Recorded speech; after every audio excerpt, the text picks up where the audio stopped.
Orukurra ebihome omuri Masaka afande Gerard Okabo ashoborire ngo ebihome bwa hati birimo abantu barukuringa 300 nkuko bashimiye kuba barimo kandi aho yashoborira ngo bwa hati harimo abantu barukwingana 1999 kandi hari yabo 322 b'imshango yabo yahurirwe kandi babonerezibwe kandi abasigireho 157 bakirya harumanda. Today the things of November 2025 we unlocked a prison with a total of 1,499 prisoners,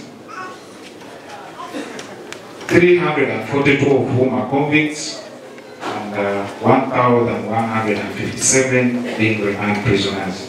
Okabo yangere yashoborera ngo mbare gw'abantu bakuzura mu myaka bari mu bihome n'gwerarikiriza kandi aho yashabira orukura baramuzo mu ihanga okutekaho umuhanda ukorera ngo imishango y'abantu aba yahurikirizibwa. Inmates who are of advanced age, and we still request, if possible, through your office, if we can have a special session for inmates of that category.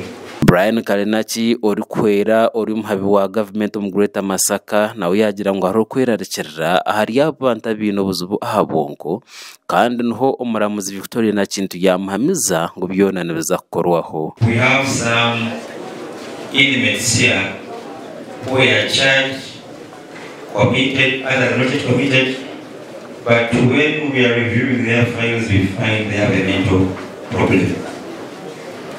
So we are stuck with such people because I tried raising it, but I was informed it is risky again to release them back to the public. Our mental health, omwadisi w'ekkooti awashintwe kalungi ekyo kisengudeko nnyo bakeberebwa reports tuziina era omulamuzi Mukama ng'angambye kyetuyinza okukola okutabuza fayirezo tujja kusisinkana nga High Court tulabe bwe tuyinza okuyamba abalina ebizibu ku bwongo. Omuringo ngo gumwe orimeya w'ekibuga kya Masaka Florence na Mayanja yagira ngo bamwe aha basibaba bajunanizibwa emishango etari yemwe nemwe kandi yasha abantu baburijo hamwe n'ekitongore cy'abaramuzi okureba ngo cyarafusyaho okura emishango yabo. Abantu bangi bewanira mu kukwata abantu babase mu prison olw'ensonga ezimu obw'entalo.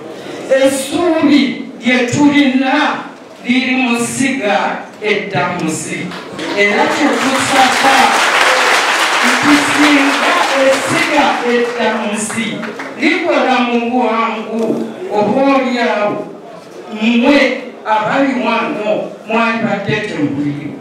Omuringo nugo gumwe Professor Andrew Kauka orukurra ba Pribagain omu Uganda ashoborire ngo ekitongore kitikine sente zo kureba ngo cyahurikiriza emishango giyo na buri zoba kandi yashaba bona aba kubasa kwanu bashitamo bakikirizana okukikoraho mu bwangu. Imagine if every day for assumption's sake the court is able to conclude one case. Those are 1,000 days.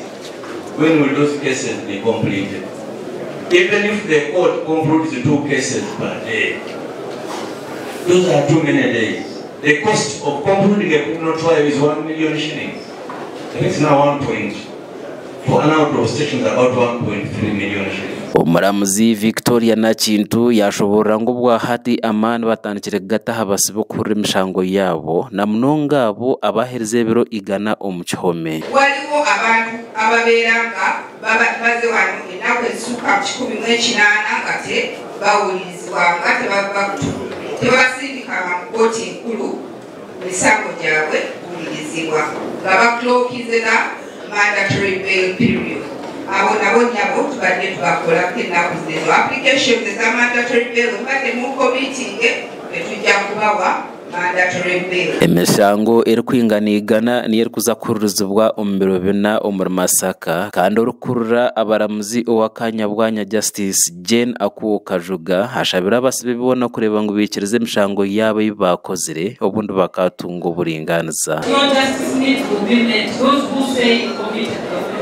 Abo abagamba nti baze emisango basobola okufuna obwenkanya.